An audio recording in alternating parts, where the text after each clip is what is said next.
listening to Living with ADHD and CPTSD, available on Apple and wherever you get your podcasts.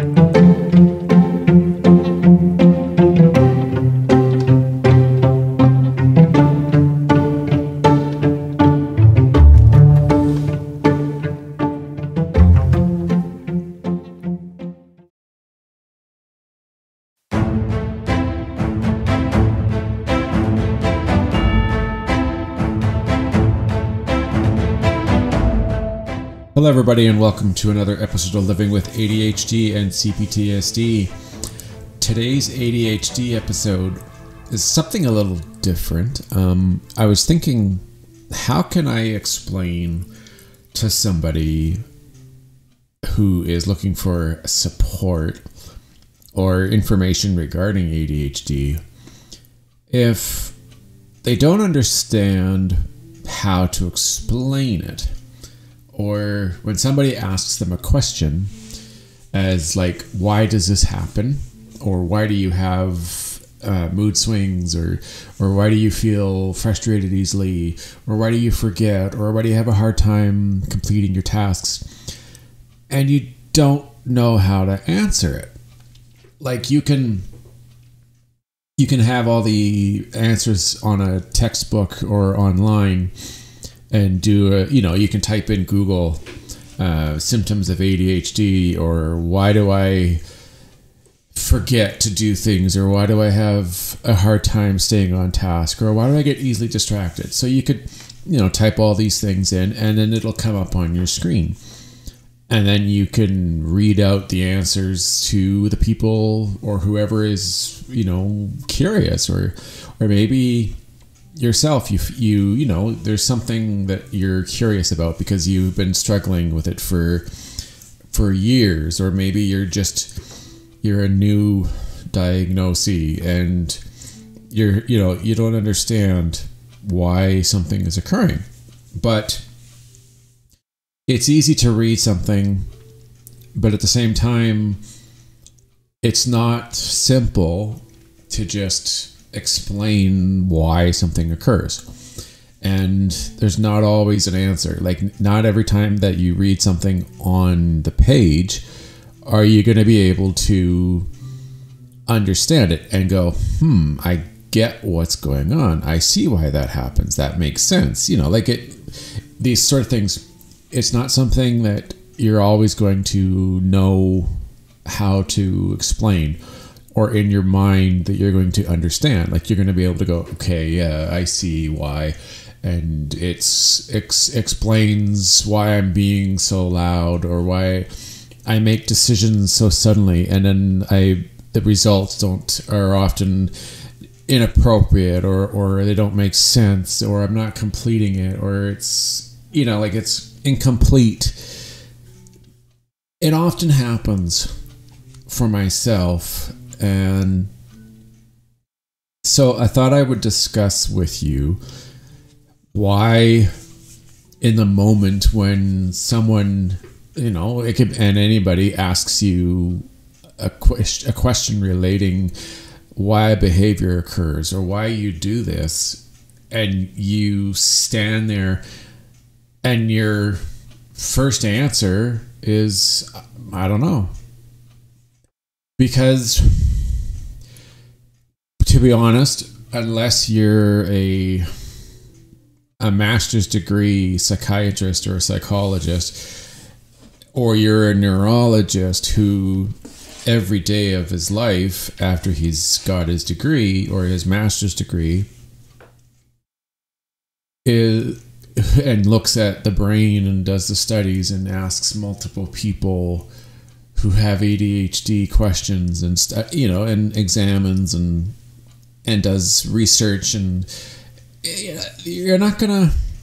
It's not something you're necessarily going to be able to understand, and you're gonna have a hard time, figuring it out, and also at the same time, it's next to impossible often to tell the person who's asking you and give them an explanation or give them an answer that is going to satisfy their own curiosity. Because a lot of times, unless you go and you sit for 30 minutes, which for a person who has ADHD, especially if they're hyperactive, and even if they're inattentive, so you can be in combination, it's extremely difficult for a person to sit still or to focus on one particular thing that you're trying to do, especially if you're in a room that has a lot of distractions going on, like noise, the radio or the TV, or maybe you're outside and there's animals, like the birds are chirping, or maybe your dog is barking, or you've got a cat that's wanting your attention, or there's just distractions like physical objects that no matter how hard you try, they're going to distract you, and they're going to make it very difficult to be able to, stay on topic and just to stay focused enough to get yourself an answer. Now, there are, if you do enough studying and you do enough research and you spend enough time looking, and for us, for those who have ADHD, that's a lot of time. And even though we are, we often get looked at as being not very smart or clumsy, or let's just be blunt. There are people who believe that we're stupid, or that we can't focus, we can't concentrate, so we're not very organized, we're not very reliable, we're not very it's not simple for us to do something, and a lot of it has truths. So let me try to stay on topic here. With the amount of time that it's going to take us, and a lot of us, to go and find information that is important enough or solid enough. There we go. That's the right answer. In order to find information that is solid enough to allow our minds to understand and to comprehend, eventually we'll find stuff. Like, we're going to go online and we're going to get the details that we need. Now, here's the thing. Not everybody who has ADHD, whether it's the inattentive or hyperactive or the combination, not everyone out there has the knowledge up front. Like, when I first understood that I had ADHD, or that I was, even before I was officially diagnosed, right? And I went looking, I didn't know what I was gonna find. I'm looking around, and I'm, my lack of understanding is clear, and it's very obvious. And you're always looking for answers, and you're always trying to find what is gonna help be helpful. And there's a lot of stuff out there that isn't helpful, that is just confusing, and you don't end up getting a lot out of it. So you end up finding people, or you find research that is the most helpful information that clarifies for you what is going on in your mind. Because, as I'm sure you are aware, and I know there are many of you out there who will find information online and find a video. Like, here, okay, you go to YouTube and you type in ADHD, or you type in symptoms of ADHD. Like, there's different examples of subjects or words that you can type in, whether it is YouTube or Google, and you come up with certain videos, and you start watching, and you could get distracted, and so you're not really paying attention to it, and you end up missing a lot of it or most of the information that's being told. And so the video ends, and in your mind it feels like, where'd it go? What happened to the video? It's over. I don't even know or remember an eighth of it. Like I barely remember anything of it. Some of it is because obviously we do have such a difficult time focusing, but the other part is that the person on the video who is giving you the information is not being extremely clear. They're not simple. It's not upfront. And as well, then this is the other thing that you may not think about when you're trying to discover why you're having such a hard time. It's likely not interesting, exciting. It's not presented in a way that grabs your attention and maintains that. Because if you were to sit there, let's say you watch a video. If you were to watch a video where the guy goes, and I'm going to do in the demonstration of a video that's not very interesting and has no ability to grab your attention. Okay. So he goes, "Hi, I'm going to talk to you about the symptoms of ADHD and why it affects your ability to do your work and complete your tasks. First one is to understand that our minds are underdeveloped, and so what happens is that we don't remember things. We have a hard time focusing, paying attention, and we easily get distracted." Now, I know that's a bit of an exaggeration. I'm not saying that people out there are like that, or that there are videos out there that are that boring and that monotone and that like blah to the point where it could probably put you to sleep. But that's just an exaggerated demonstration for the purpose of my point.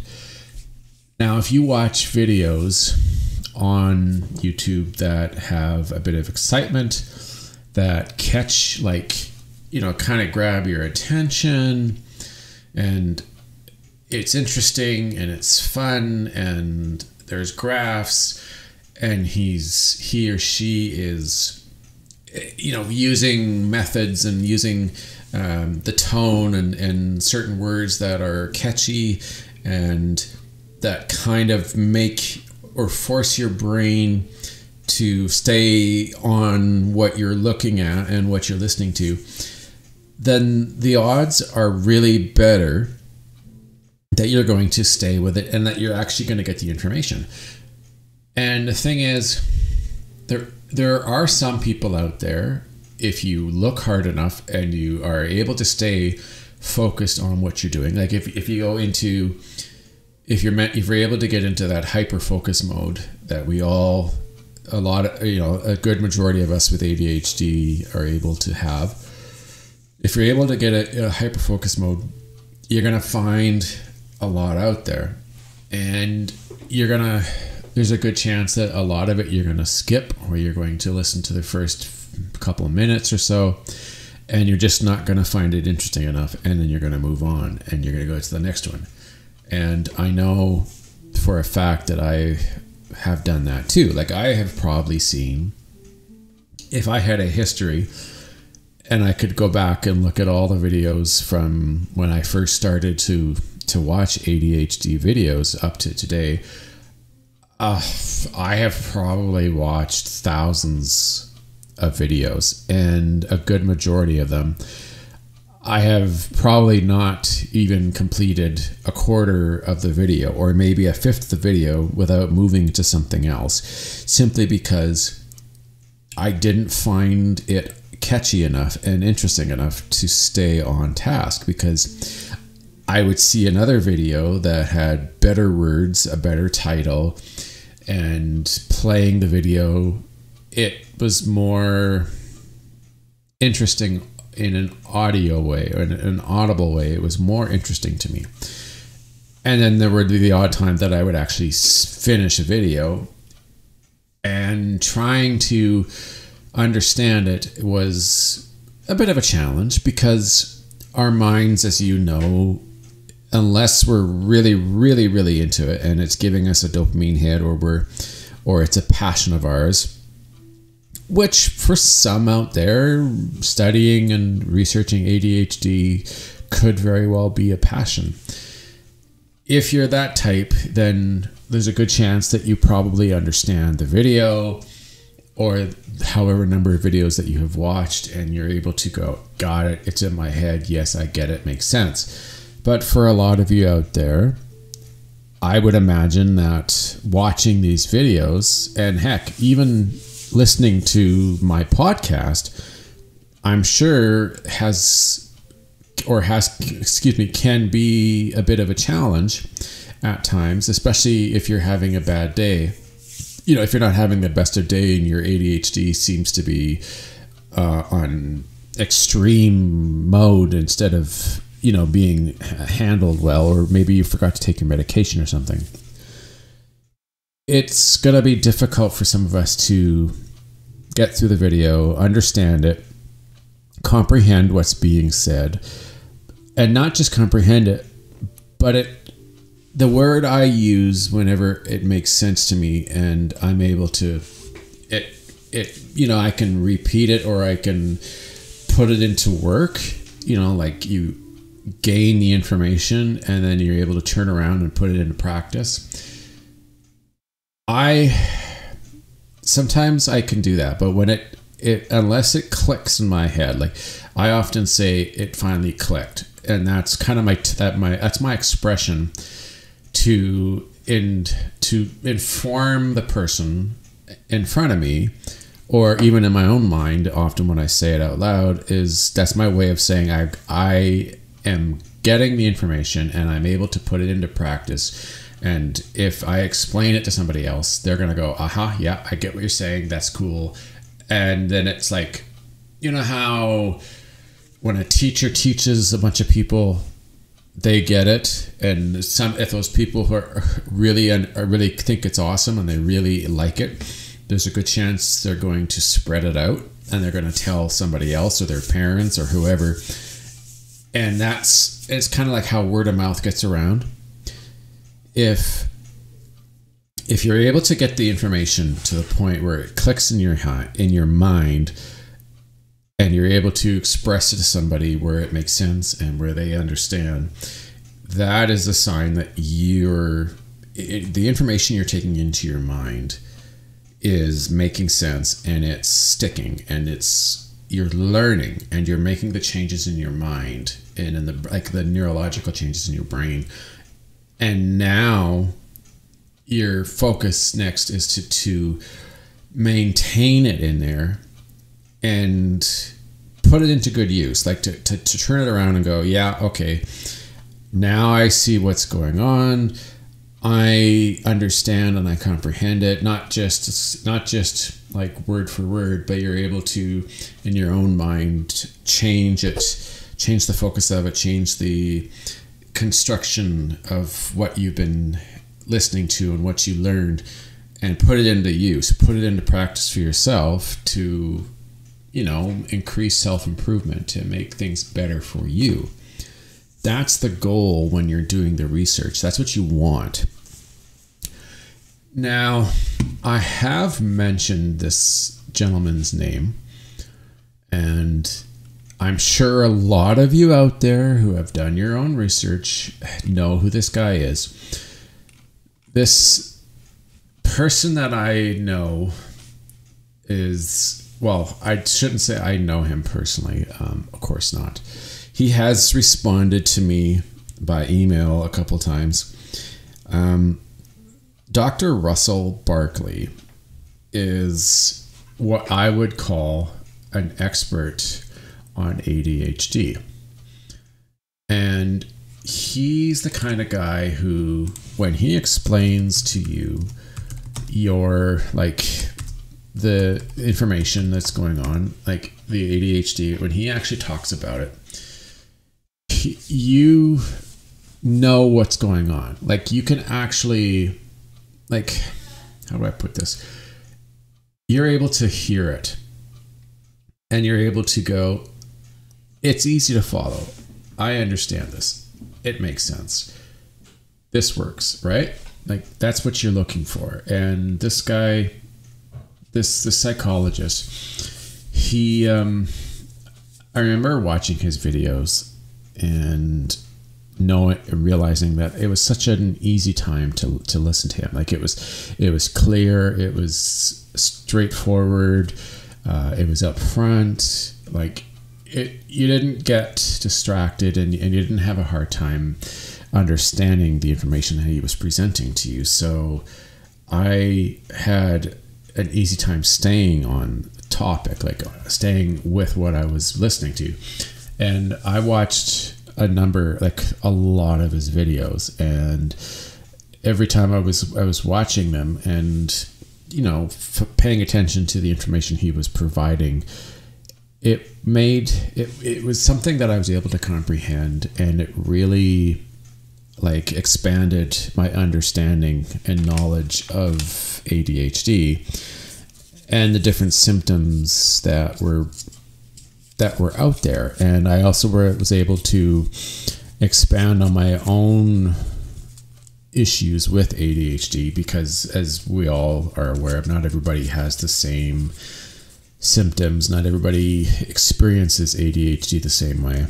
Some of us are, you know, diagnosed as a hyperactive ADHD type. Some of us, like myself, are inattentive diagnosed, and we all have our own individual ways of how we understand and experience our own ADHD.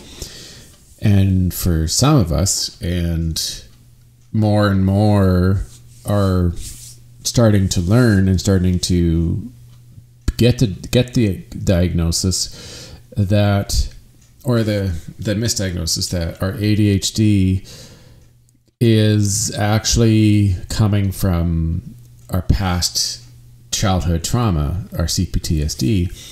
And the reason that I am saying this is that, and there's a lot of research out there that is proving that the development of the brain when a child is experiencing repeated trauma in their infancy or their childhood, and it affects the way the brain develops. The frontal lobe, like the frontal cortex or prefrontal cortex of the brain, is affected due to the trauma. And the interesting thing about that, of course, is that when a person has ADHD, that same prefrontal cortex is affected through when we are developing, and our mind is, you know, we're getting older and we're learning our information, and our brain is developing. And as I compare it to like a neurotypical mind, it doesn't develop in the same way. It doesn't develop as fast.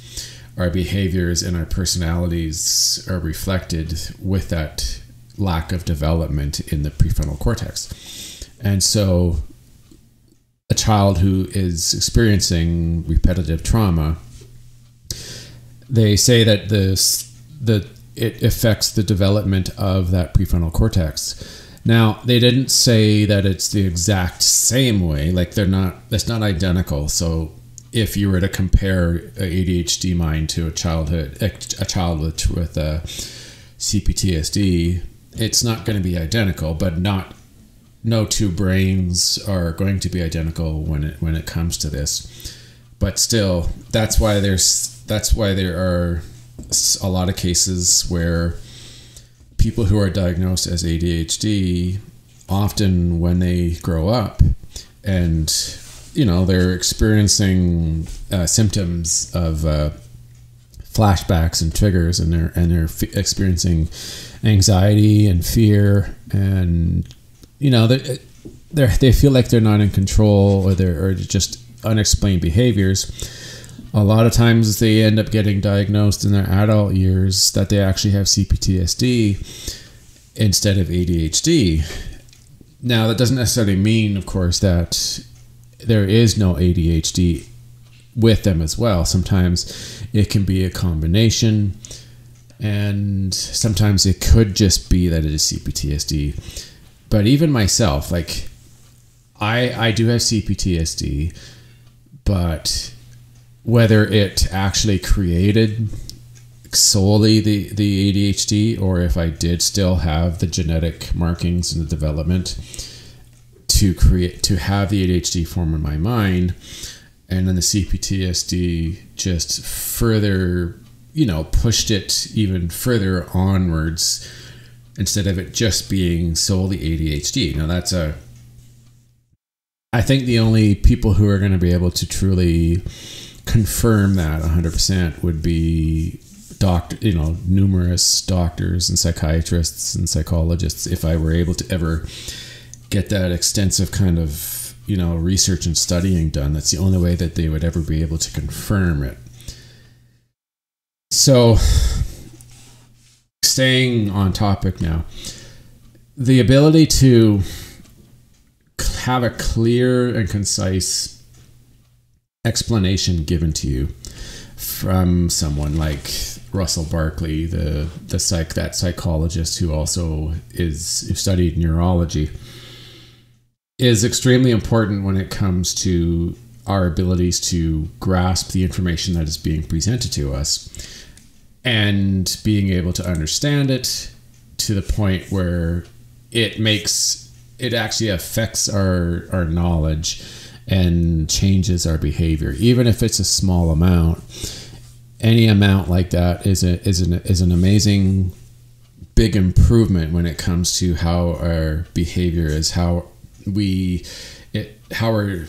change when an ADHD symptom presents itself day to day. Because now that we understand the information and our knowledge about ADHD is better and more a more thorough understanding of it, it gives us the ability and the power, if we choose to be able to take that and adjust how we act in a day-to-day basis. Because remember, medication does help. It makes our brains, it gives us a better ability to focus and to maintain our concentration and reduces that distraction. But there are other ways, and professionals and doctors have, many times emphasized that it's important to do other things along with the medication in order to help us, to make our lives easier and better adapted to ADHD.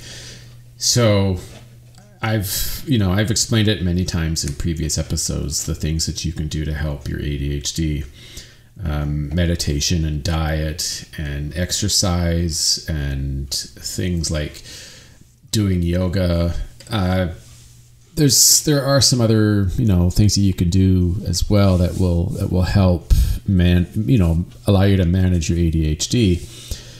A lot of things that we should do more is things like using adaptations in our daily life to help us minimize the effects of our disability, because we're often going to forget that we have a task that we need to do, or that we need to go and pick up stuff from a store, or we have if we have 6 things to do around the house, we have to make sure we remember to do those 6 things, because often if we're not going to remember them, if we're just on our own without making reminders or notes or alarms on our phones to give us that guidance or pickup towards the next thing that we have to do.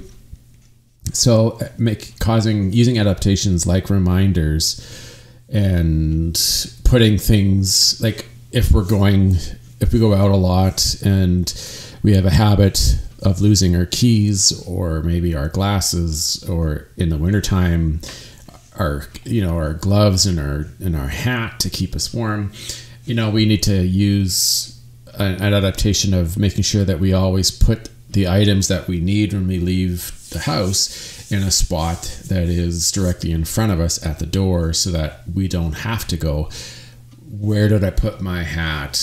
Where's my gloves? Where's my keys? Where's my phone? And then you end up going in and out of the house 5 times because you keep forgetting it, right? The next thing and then the next thing. And then before you know it, you're 20 minutes late to where you're going because you kept forgetting the next item on your list. So if you have it in front of you at the door every time, you're not going to forget it because it's going to be right there in front of you.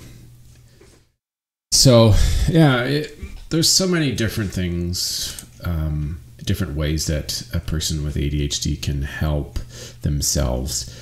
And being able to find, like I said, finding the right research, right information, knowing the easiest ways to gather all the research and all the details that you need so that you can easily comprehend it, and give yourself an easier time learning about your disability is extremely important here, because we have a hard time focusing and staying on topic than other people, and being able to avoid getting distracted is extremely difficult for a lot of us, just because of the fact that our ADHD doesn't allow us to stay on one thing without having another,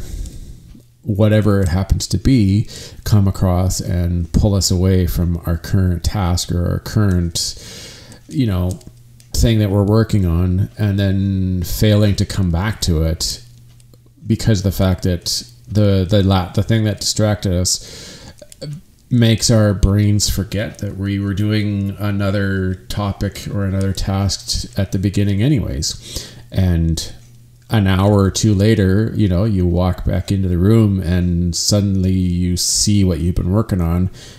And now you remember, oh, damn it, I was working on that.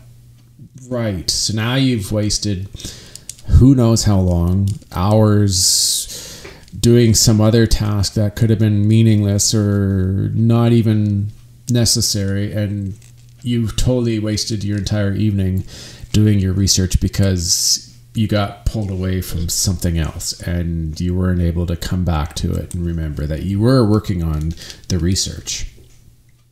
It's something that is occurring for all of us, I know.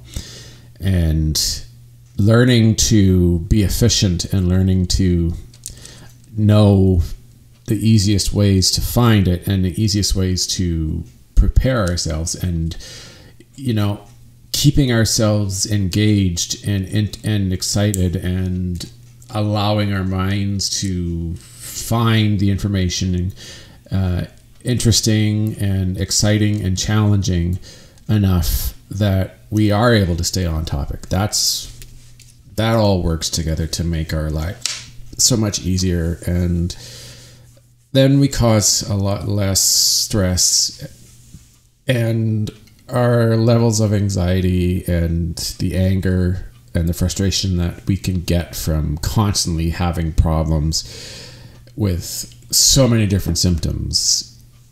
If we can avoid it, if we can minimize the symptoms and the results that come from it, then we are going to our self-esteem is going to be higher. We're going to feel better about ourselves. We're not going to feel as desperate and as lost, and that, as we are, as we all know, that can definitely affect our ability to feel good about ourselves and to be motivated every day to do what we need to do in order to survive. Because as much as our ADHD affects us and it causes life to be difficult and frustrating and, pointless sometimes, we still have to go out there and work at a job and make money so that we can pay our rent or pay our mortgage and pay for our car and our food. So we've got to make life easier for us, and the only way to do that is to learn how to be efficient and to minimize our downtime. Once we can do that, we will gain an advantage and be able to further improve ourselves and make life easier. I hope that made sense. I know sometimes it's difficult to make things sound, easy to comprehend and easy to understand. I know myself, I sometimes get a little out there and I get kind of off topic, or I waver from the point I'm trying to make, but I hope it made sense to you guys. And on that's the end of this episode. If you do have any questions relating to this episode, maybe there's something that you want to, provide as information, or you've got an opinion or advice or a question about something I've said, then you can contact me. There are a number of ways that you can get in touch with me. You can email me. The address is livingwithadhd and cptsd @gmail.com. You can get in touch with me on Twitter. The Twitter handle for this podcast is @ADHD and cptsd. You can go to my website, livingwithadhd and cptsd.ca, and you can contact me through there. If you're someone who listens to these episodes on a regular basis and you really find them very interesting and helpful, and you get a lot of inspiration from the information that I'm providing to you and my personal experiences, then there's a number of ways that you can help to provide support for the show. You can go to my Patreon page, patreon.com/livingwithadhd and cptsd. You can sign up and become a member. There's a loyalist membership that will allow you to not only get exclusive access to all the bonus material, but you also will be able to get free merchandise from your month-to-month amount that you are putting forward to your membership. And by the end of the 1 year's loyalist membership, you get a nice hoodie with my logo on it. If you'd rather just make a donation to the show to help keep it running and to help me with my goals, then you just go to kofi.com/livingwithadhd and cptsd. That's ko-fi.com, and there you go. So either way, and then you can also become a subscriber through Apple Podcasts and get early access to all the new episodes plus the bonus podcasts. All right, everyone. Thanks for tuning in to this week's episode. I hope this was enjoyable and you learned some information that was very interesting and you were able to stay with me. All right, talk to you next week. Bye, everybody.